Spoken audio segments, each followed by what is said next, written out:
ಮುಂಬರುವ 2028ರ ಚುನಾವಣೆಗೆ ಈಗಿನಿಂದಲೇ ಜೆಡಿಎಸ್ ಪಕ್ಷ ತಯಾರಿ ನಡೆಸಿದ್ದು, ಬಿದ್ದಿರುವ ಪಕ್ಷವನ್ನು ಕಟ್ಟಲು ನಾಯಕರು ಹರಸಾಹಸ ಪಡ್ತಿದ್ದಾರೆ. ಪಕ್ಷ ಉಳಿಸಿಕೊಳ್ಳಲು ಕುಮಾರಸ್ವಾಮಿ ಜೆಡಿಎಸ್ನ ಬಿಜೆಪಿ ಜೊತೆ ಮೈತ್ರಿ ಮಾಡಿಕೊಂಡಿದ್ದಾರೆ. ಹೀಗಾಗಿ ಮಂಡ್ಯ ಲೋಕಸಭೆ ಚುನಾವಣೆಯಲ್ಲಿ ಗೆದ್ದು ಕೇಂದ್ರದ ಮೋದಿ ಸರ್ಕಾರದಲ್ಲಿ ಮಂತ್ರಿಯಾಗಿದ್ದಾರೆ. ಆದರೆ ಕುಮಾರಸ್ವಾಮಿ ಅವಶ್ಯಕತೆ ರಾಜ್ಯಕ್ಕಿತ್ತು. ಕೇಂದ್ರದಲ್ಲಿ ಸಚಿವರಾಗಿ ಬ್ಯುಸಿಯಾಗಿದ್ದು, ಈಗ ರಾಜ್ಯದಲ್ಲಿ ಪಕ್ಷ ಕಟ್ಟುವ ನೇತೃತ್ವವನ್ನು ಅವರ ಮಗ ನಿಖಿಲ್ ಕುಮಾರಸ್ವಾಮಿ ಮಾಡ್ತಿದ್ದಾರೆ.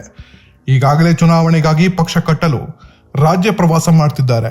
ಇದೇ ವೇಳೆ ಬಿಜೆಪಿ ಜೊತೆ ಸೇರಿ ತನ್ನ ಜಾತ್ಯತೀತ ಸಿದ್ಧಾಂತವನ್ನು ಜೆಡಿಎಸ್ ಕಳೆದುಕೊಂಡಿದೆ ಎಂಬ ಕಾಂಗ್ರೆಸ್ ಆರೋಪಕ್ಕೆ ನಿಖಿಲ್ ಕುಮಾರಸ್ವಾಮಿ ಕೌಂಟರ್ ಕೊಟ್ಟಿದ್ದಾರೆ. ಹಳೆ ವಿಚಾರವನ್ನು ತೆಗೆದು ಸಿದ್ದರಾಮಯ್ಯ ಡಿಕೆ ಶಿವಕುಮಾರ್ಗೆ ಜಾಡಿಸಿದ್ದಾರೆ. ಜನತಾ ದಳದವ್ರಿಗೆ ಸಿದ್ಧಾಂತ ಇಲ್ಲ ಅಂತ ಇವ್ರೇನಾದ್ರು ಇವತ್ತು ನಿರ್ಧಾರ ಮಾಡಿದ್ಮೇಲೆ ಮತ್ತೆ ಯಾತಕ್ಕೋಸ್ಕರ 2018ರಲ್ಲಿ ಉಳ್ಕೊಂಡು ಕಾಂಗ್ರೆಸ್ನವರು ಮನೆ ಬಾಗ್ಲಿಗೆ ಯಾಕಪ್ಪ ಕೇಂದ್ರದವ್ರು ಬಂದಿದ್? ಮತ್ತೆ ನಮಗ್ ಪಾಪ ನಮ್ಗೆ ಐಡಿಯಾಲಜಿ ಇಲ್ಲ, ನಮ್ಗೆ ಕೇಡರ್ ಇಲ್ಲ, ಮರ್ಜ್ ಮಾಡ್ಬಿಡ್ತೀವಿ ಅಂತ ಚರ್ಚೆ ಮಾಡುವಂತ ಕಾಂಗ್ರೆಸ್ ಅವ್ರಿಗೆ ಇವತ್ತು ನಮ್ಮ ಬಗ್ಗೆ ಚರ್ಚೆ ಮಾಡೋದು. 18ರಲ್ಲಿ ಯಾಕೆ ಬಂದ್ರಿ ನಮ್ಮ ಮನೆಗೆ ಮತ್ತೆ ಕಾಂಗ್ರೆಸ್ನವರು? ಈಗೇನ್ ತೆಗ್ದಿದೀವ? ನೋಡಿಪ್ಪ, ಒಂದ್ ಮಾತು ಹೇಳ್ತೀನಿ ಕೇಳಿ. ನಮ್ಮ ಐಡಿಯಾಲಜಿಕಲಿ ನಾವು ಯಾವುದೇ ಬದಲಾವಣೆ ಆಗಿಲ್ಲ. ಸರ್ವ ಜನಾಂಗದ ಶಾಂತಿಯ ತೋಟವನ್ನ ಈ ನಾಡಿನಲ್ಲಿ ರಚನೆ ಮಾಡಬೇಕು ಅಂತಕ್ಕಂಥದ್ದು ಕುಮಾರಣ್ಣ ಅವರ ದಿಟ್ಟ ನಿರ್ಧಾರ.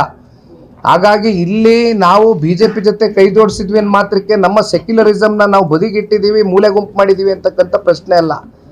ನಾವು ಇವತ್ತಿಗೂ ಕೂಡ from heart we are very secular. ಅಲ್ಲ, ಮಹಾರಾಷ್ಟ್ರನಾಗ ಶಿವಸೇನಾ ಜೋಡಿ ಅಲಯನ್ಸ್ ಮಾಡ್ಕೊಂಡ್ರ ಮತ್ತೆ ಎಲ್ಲಿ ಸೆಕ್ಯುಲರಿಸಮ್ ಐತಿ? ನೋಡಿ, ಒಳ್ಳೆ ಪಾಯಿಂಟ್ ನಮ್ ರಾಜಣ್ಣ. ನೋಡಿ, ನಾನ್ ಮರ್ತು ಬಿಟ್ಟಿದ್ದೆ, ರಾಜಣ್ಣ ನೆನೆಸಿದ್ರು. ತಮ್ಗೆ ಇತಿಹಾಸವನ್ನ ಮೆಲ್ಕಾಕ್ಲಿಕ್ಕೆ ಇಚ್ಛೆ ಪಡ್ತೇನೆ.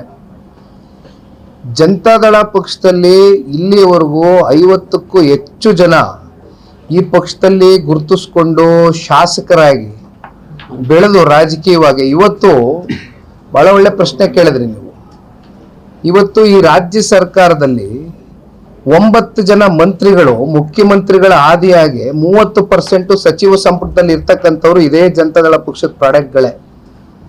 50ಕ್ಕೂ ಹೆಚ್ಚು ಜನ ಶಾಸಕರು ರಾಜಕೀಯವಾಗಿ ಒಂದು ರಾಜಕೀಯದ ಒಂದು ವೇದಿಕೆಯಾಗಿ ಪಕ್ಷವನ್ನ ಬಳಸ್ಕೊಂಡು ಆಯಾ ನಾನಾ ಕಾರಣಗಳಿಗೆ ಅವರ ವೈಯಕ್ತಿಕ ಕಾರಣಗಳಿಗೋಸ್ಕರ ಬಿಟ್ಟೋಗಿರ್ತಕ್ಕಂಥದ್ದು ನಾವು ನೋಡ್ಕೊಂಡ್ ಬಂದ್ರು ಕೂಡ ಪಕ್ಷ ಇನ್ನೂ ಬಹಳ ಶಕ್ತಿಯುತವಾಗಿ, ಸದೃಢವಾಗಿ, ಗಟ್ಟಿಯಾಗಿ ಉಳಿದಿದೆ. ಯಾಕೆಂದ್ರೆ ಪಕ್ಷದ ಕಾರ್ಯಕರ್ತರಲ್ಲಿ ಒಂದು ದೃಢ ಸಂಕಲ್ಪ ಇದೆ. ಯಾವ ಕಾರಣಕ್ಕೂ ಕೂಡ ಸನ್ಮಾನ್ಯ ದೇವೇಗೌಡರು ಸಾಹೇಬರು ಕಟ್ಟಿರ್ತಕ್ಕಂಥ ಈ ಪ್ರಾದೇಶಿಕ ಪಕ್ಷವನ್ನ ಯಾರೇ ಬಂದ್ರು ಹೋದ್ರು ಕೂಡ ನಾವು ಕಟ್ಟಿ ಬೆಳೆಸ್ತಕ್ಕಂಥ ಒಂದು ಶಕ್ತಿ ಸಾಮರ್ಥ್ಯ ನಮ್ಮಲ್ಲಿ ಇದೆ ಅಂತಕ್ಕಂಥ ಇಚ್ಛಾಶಕ್ತಿ ಇಟ್ಕೊಂಡಿದ್ದಾರೆ ನಮ್ಮ ಕಾರ್ಯಕರ್ತರು. ಒಂದ್ ರೀತಿ ಅನೇಕ ಬಾರಿ ನಾವು ಸಮಾವೇಶಗಳಲ್ಲಿ ಮಾತನಾಡ್ತಾ ಇರ್ತೇವೆ, ಇದು ಒಂದ್ ರೀತಿ ನಾಯಕರನ್ನ ತಯಾರು ಮಾಡ್ತಕ್ಕಂಥ ಒಂದು ಕಾರ್ಖಾನೆ ಇದ್ದಂಗೆ ಜನತಾದಳ ಪಕ್ಷ.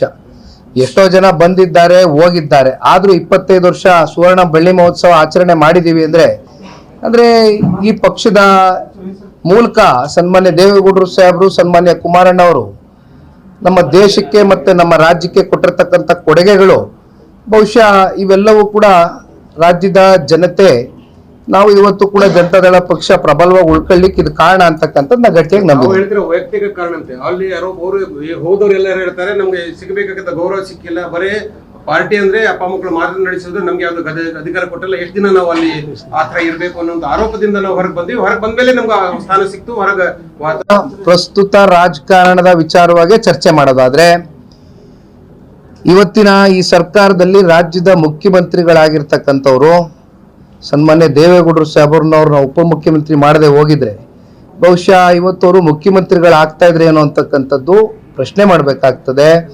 ಜೊತೆಯಲ್ಲಿ ಮತ್ತೊಬ್ರು ಬಹಳ ಹಿರಿಯ ನಾಯಕರು MP ಪ್ರಕಾಶ್ ರವರು ನಮ್ಮ ಜೊತೆನಲ್ಲಿ ಇವತ್ತು ಅವ್ರು ಇಲ್ಲ. ಅವ್ರನ್ನೂ ಕೂಡ ಪಕ್ಷ ಉಪಮುಖ್ಯಮಂತ್ರಿ ಸ್ಥಾನದವರೆಗೂ ತಗೊಂಡು ಹೋಗಿದ್ವು. ಇದು ಯಾವುದೇ ಒಂದು ಏನೋ ನಮ್ಗೆ ನಮ್ಮ ತಲೆ ಮೇಲೆ ಒಂದು ಸಮುದಾಯದ ಒಂದು ಪಟ್ಟ ಕಟ್ತಾರಲ್ಲ, ಇವ್ರು ಯಾರು ಕೂಡ ನಮ್ಮ ಸಮುದಾಯಕ್ಕೆ ಸೇರಿರ್ತಕ್ಕಂಥ ವ್ಯಕ್ತಿಗಳಲ್ಲ. ಹಾಗಾಗಿ ಜನತಾದಳ ಪಕ್ಷ ಸರ್ವ ಜನಾಂಗಕ್ಕೂ ಸರ್ವ ಸಮುದಾಯಕ್ಕೂ ಕೂಡ ರಾಜಕೀಯವಾಗಿ, ಸಾಮಾಜಿಕವಾಗಿ ಶಕ್ತಿಯನ್ನು ತುಂಬಿಸ್ಕೊಟ್ಟಿದೆ ಅಂತಕ್ಕಂಥದ್ದು ಬಹುಶಃ ಇವು 2 ಸಣ್ಣ ಉದಾಹರಣೆಗಳು ನಿಮ್ ಕಣ್ ಮುಂದೆ ಇಡ್ತೀನಿ.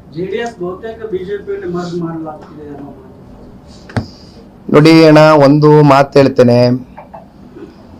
ಹಳೆ ಮೈಸೂರು ಪ್ರಾಂತ್ಯದಲ್ಲಿ 52 ಕ್ಷೇತ್ರದಲ್ಲಿ 40 ಕ್ಷೇತ್ರಗಳು ಕಳೆದ 2004ರಿಂದ ಈಚೆಗೆ ನಡೆದಿರ್ತಕ್ಕಂಥ ಚುನಾವಣೆಗಳು 40 ಕ್ಷೇತ್ರ ಗೆದ್ದಿದ್ದೇವೆ.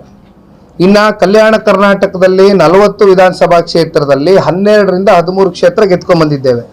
ಇನ್ನ ಮಧ್ಯ ಕರ್ನಾಟಕಕ್ಕೆ ಹೋದ್ರೆ 22 ಕ್ಷೇತ್ರದಲ್ಲಿ 7 ಕ್ಷೇತ್ರ ಯಾವಾಗಲೂ ಗೆದ್ಕೊಂಡ್ ಬಂದಿದ್ದೇವೆ. ಈ ರೀತಿ ಕಿತ್ತೂರು ಕರ್ನಾಟಕದಲ್ಲೂ ನಮ್ದಾದಂತ ಶಕ್ತಿ ಇಟ್ಕೊಂಡಿದ್ದೇವೆ. ಇದು ಕೇವಲ ಹಳೆ ಮೈಸೂರು ಪ್ರಾಂತ್ಯದ ಪಾರ್ಟಿ ಅಂತಕ್ಕಂಥದ್ದು ಒಂದು ತಪ್ಪು ಕಲ್ಪನೆ ಭಾವನೆ ಏನಿದೆ, ಬಹುಶಃ ಒಂದು ಸ್ಟ್ಯಾಟಿಸ್ಟಿಕಲಿ ಹಿಸ್ಟಾರಿಕಲಿ ನಾವು ಮಾತನಾಡಿ ಮೆಲ್ಕಾಗ್ತಕ್ಕಂಥದ್ದು. ಆದ್ರೆ ನಮ್ಮ ಕಣ್ ಮುಂದೆ ಇರ್ತಕ್ಕಂಥ ಡೇಟಾ, ಇದನ್ನೇನು ನಾವು ಮುಚ್ಚುಮರೆ ಮಾಡ್ತಕ್ಕಂಥದ್ದೇನು ಬೇಡ. ಹಾಗಾಗಿ ನೋಡೋಣ, ಇಲ್ಲಿ ಪರಸ್ಪರ ಪ್ರೀತಿ, ಪರಸ್ಪರ ಗೌರವ, ಪರಸ್ಪರ ಅಭಿಮಾನದಿಂದ ಎರಡು ಪಕ್ಷ, ಅದರಲ್ಲೂ ವಿಶೇಷವಾಗಿ ಈ ದೇಶದ ಗೌರವಾನ್ವಿತ ಪ್ರಧಾನಮಂತ್ರಿಗಳು, ನಮ್ಮ ಮಾಜಿ ಪ್ರಧಾನಮಂತ್ರಿಗಳು ಸನ್ಮಾನ್ಯ ದೇವೇಗೌಡರು ಸಾಹೇಬ್ರ ಅವರ ರಾಜಕಾರಣದ ಸುದೀರ್ಘವಾದಂಥ ಜೀವನದಲ್ಲಿ ಅವ್ರು ಯಾವ ರೀತಿ ನಡ್ಕೊಂಡ್ ಬಂದಿದ್ದಾರೆ ಅಂತಕ್ಕಂಥದ್ದನ್ನ ಬಹುಶಃ ಇವತ್ತಿಗೂ ಕೂಡ ಅವರು ಕೊಡ್ತಕ್ಕಂಥ ಗೌರವ ನೀವು ಟಿವಿ ಮಾಧ್ಯಮದಲ್ಲೂ ತೋರಿಸ್ತಾ ಇರ್ತೀರಿ ನಿರಂತರವಾಗಿ. ಹಾಗಾಗಿ ಜನತಾದಳ ಪಕ್ಷ ತನ್ನದಾದಂಥ ಶಕ್ತಿ ಇಟ್ಕೊಂಡಿದೆ, ತನ್ನದಾದಂಥ ವರ್ಚಸ್ ಇಟ್ಕೊಂಡಿದೆ. ಇಲ್ಲಿ ಯಾರು ಕೂಡ ಯಾರಿಗೂ ಮರ್ಜರ್ ಆಗ್ತಕ್ಕಂಥ ಪ್ರಶ್ನೆ ಇಲ್ಲ. ನಮ್ಮ ಶಕ್ತಿ ಅವ್ರಿಗೆ ದಾರಿ ಎರೆದಿದ್ದೇವೆ, ಅವ್ರ ಶಕ್ತಿ ನಮಗೆ ದಾರಿ ಎರೆದಿದ್ದೇವೆ. ಒಟ್ಟಾರೆಯಾಗಿ ಈ ಭ್ರಷ್ಟ ಕಾಂಗ್ರೆಸ್ ಸರ್ಕಾರವನ್ನ ಈ ರಾಜ್ಯದಿಂದ ಹೋಗ್ಲಾಡಿಸ್ತಕ್ಕಂಥದ್ದಕ್ಕೆ ಇಬ್ರು ಕೂಡ ಒಟ್ಟಾಗಿ ಕೆಲಸ ಮಾಡ್ತೇವೆ. ನೋಡಿ ಅಣ್ಣ, ಈಗ ಎರಡು ಪಕ್ಷದ ನಾಯಕರುಗಳು ಕಳೆದ ಲೋಕಸಭಾ ಚುನಾವಣೆಯಲ್ಲಿ ನಮ್ಮ ಅಲಯನ್ಸ್ ಏನಾಯ್ತು, ನಾವು ಒಂದು ಗುರಿಯನ್ನ ಇಟ್ಕೊಂಡು ಹೊರಟಿದ್ದೇವೆ. ರಾಜ್ಯದ ಸರ್ವೋತ್ತಮಕ ಅಭಿವೃದ್ಧಿಯ ದೃಷ್ಟಿಯಿಂದ ಈ ಹೊಂದಾಣಿಕೆ ಆಗಿದೆ. ಫ್ಲೈಟ್ ಹತ್ತಿದ್ದೀವಿ, ಫ್ಲೈಟ್ ಅಲ್ಲಿ ಎಲ್ಲ ಪ್ಯಾಸೆಂಜರ್ಗಳು ಕೂತಿದ್ದಾರೆ. ಫ್ಲೈಟ್ ಹೋಗ್ಬೇಕಾದ್ರೆ ಒಂದು ಯಾವ್ದಾದ್ರು ಗುರಿ ಮುಟ್ಟಬೇಕಲ್ಲ, ಒಂದು ಡೆಸ್ಟಿನೇಷನ್ನು. ಫ್ಲೈಟ್ ಸ್ವಲ್ಪ ಟರ್ಬ್ಯುಲೆನ್ಸ್ ಆಗ್ತದೆ. ಆಗ ಒಳಗಡೆ ಕೂತಿರ್ತಕ್ಕಂಥ ಪ್ಯಾಸೆಂಜರ್ಗಳಲ್ಲೂ 4-5 ಜನ ಎದ್ಬಿಟ್ಟು, ಇದೇನಪ್ಪ ಈ ಫ್ಲೈಟ್ ಹತ್ಬಾರ್ದಾಗಿತ್ತು, ಯಾಕೋ ಬಹಳ ಅಳ್ಳಾಡ್ತಾ ಇದೆಯಲ್ಲ ಅಂತ ಹೇಳಿದ್ರೆ ಆಗಲ್ಲ, ಮಧ್ಯದಲ್ಲಿ ಇರ್ತೀವಿ, ಅದು ಲ್ಯಾಂಡ್ ಆಗುತ್ತೆ, ಸೇಫಾಗಿ ಲ್ಯಾಂಡ್ ಮಾಡ್ತಾರೆ ಫ್ಲೈಟು. ಅಲ್ಲಿವರೆಗೂ ಕೂಲಾಗಿ ಹೋಗ್ಬೇಕಾಗ್ತದೆ. ಯಾರೋ 4-5 ಜನ ಅವ್ರವ್ರ ವೈಯಕ್ತಿಕ ಕಾರಣಗಳಿಗೋಸ್ಕರ ಮಾತನಾಡ್ತಕ್ಕಂಥದಕ್ಕೆ ನಾವು ಅದಕ್ಕೆಲ್ಲ ಜಾಸ್ತಿ ತಲೆ ಕೆಡಿಸ್ಕೊಳ್ಳೋದು ಬೇಡ. ದಯಮಾಡಿ ನಮಗ್ ಬೇಕಾಗಿದ್ದಲ್ಲ, ಎಲ್ಲರೂ ಸೇರಿ ಒಟ್ಟಿಗೆ ಇದೇ ಫ್ಲೈಟ್ ಹತ್ತು ಅಂದ್ರೆ ಹತ್ತಿದೀವಿ.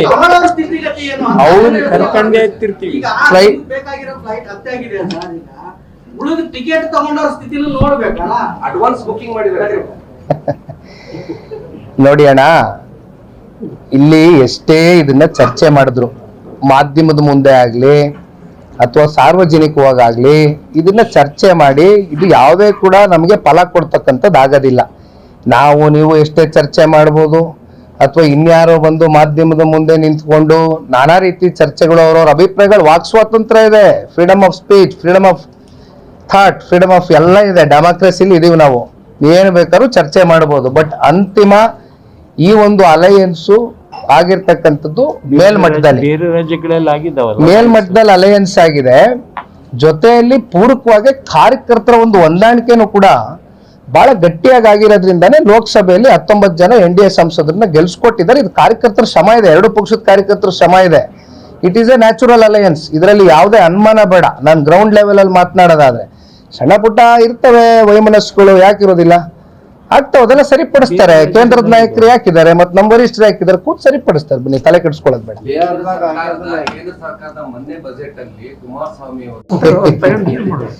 ಕುಮಾರಸ್ವಾಮಿ ಅವ್ರಿಗೆ ಯಾಕಣ್ಣ ಚೊಂಬು ಕೊಡ್ತಾರೆ? ಈಗ ಒಂದ್ ಕೆಲಸ ಮಾಡೋಣ, ಇಷ್ಟೆಲ್ಲಾ ಕೇಂದ್ರ ಸರ್ಕಾರದ ಬಡ್ಜೆಟ್ ಮೇಲೆ ಚರ್ಚೆ ಮಾಡ್ತಕ್ಕಂಥವ್ರು ಈಗ ರಾಜ್ಯ ಸರ್ಕಾರ ಇನ್ನೇನ್ ಬಡ್ಜೆಟ್ ಮಂಡನೆ ಮಾಡ್ತಾರಲ್ವಾ ಮಾರ್ಚ್ ತಿಂಗಳಲ್ಲಿ, ಅದೇನ್ ಚೊಂಬು ಕೊಡ್ತಾರೋ ಅಕ್ಷಯ ಪಾತ್ರೆ ಕೊಡ್ತಾರೋ ಕೈಗೆ ನೋಡೋಣ, ಬನ್ನಿ ಕಾದ್ ನೋಡೋಣ. ನೋಡಿ ಅಣ್ಣ, ಇಲ್ಲಿ ಏನ್ ಸಿಕ್ಕಿದೆ ಬಿಟ್ಟಿದೆ ಅನ್ನೋದಕ್ಕಿಂತ ಹೆಚ್ಚಾಗಿ ನಾವು ಒಂದು ಫೆಡರಲ್ ಸಿಸ್ಟಮ್ ಅಲ್ಲಿ ಇದೀವಿ.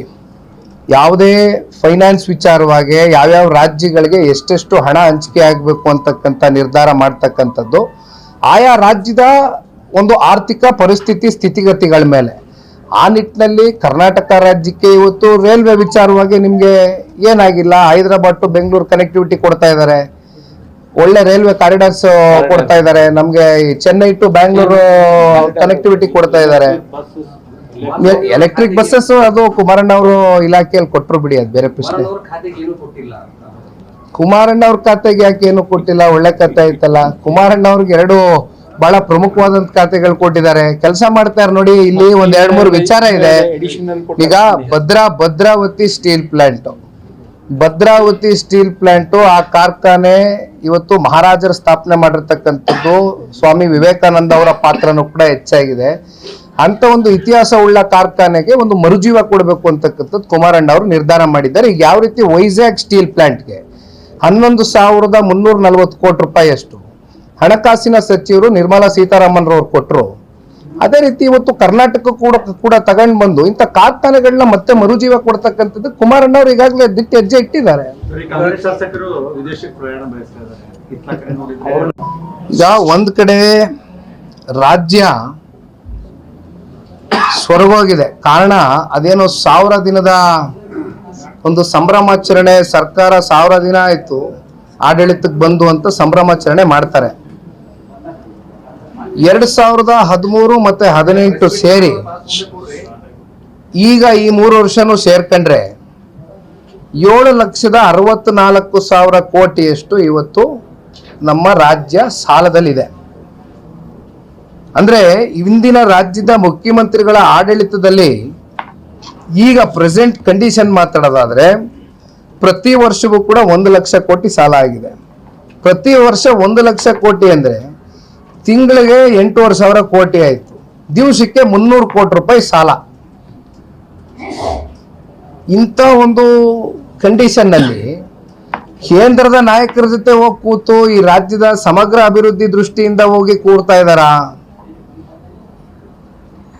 ಪ್ರತಿನಿತ್ಯ ಕುರ್ಚಿ ಕಿತ್ತಾಟ, ಗದ್ದಲ, ಅಥವಾ ಅದೇನೋ ನಾನು 40 ಜನ ಇಟ್ಕೊಂಡಿದ್ದೀನಿ, ನನ್ನ ಶಕ್ತಿ ಪ್ರದರ್ಶನ. ಇದರಿಂದ ಏನಾಗ್ತಾ ಇದೆ, ರಾಜ್ಯ ಬಡವಾಗ್ತಾ ಇದೆ. ಇದು ಸಂಪತ್ಭರಿತವಾದಂತ ರಾಜ್ಯ. ಟ್ಯಾಕ್ಸ್ ಪೇಯರ್ಸ್ ಮನಿ ಇವತ್ತೇನು ನಮ್ಮ ಕರ್ನಾಟಕ ರಾಜ್ಯದ ಜನತೆ ಮೇಲೆ ತೆರಿಗೆ ಮೂಲಕ ಕಟ್ಟತಕ್ಕಂಥ ಹಣ ಇವತ್ತು ಸದ್ಬಳಕೆ ಆಗಬೇಕಾಗಿದೆ. ಅದು ಹೊರತುಪಡಿಸಿ ಇವತ್ತು ಈ ರೀತಿ ಸಾಲದ ಹೊರೆ ಇವತ್ತು ನಮ್ಮ ತಲೆ ಮೇಲೆ ಆಗ್ತಾ ಇದ್ದಾರೆ ಅಷ್ಟೇ. ಈ ರಾಜ್ಯ ಸರ್ಕಾರದ ಸಂಭ್ರಮಾಚರಣೆ 1000 ದಿನ ಏನು ಮಾಡಿದ್ರು, ಬಹುಶಃ ಸಾಲ ನಮ್ಮ ತಲೆ ಮೇಲೆ ಹೊರಿಸಿರ್ತಕ್ಕಂಥದ್ದೇ ಅವರು ನಮಗೆ ಕೊಟ್ಟಿರ್ತಕ್ಕಂಥ ದೊಡ್ಡ ಕೊಡುಗೆ.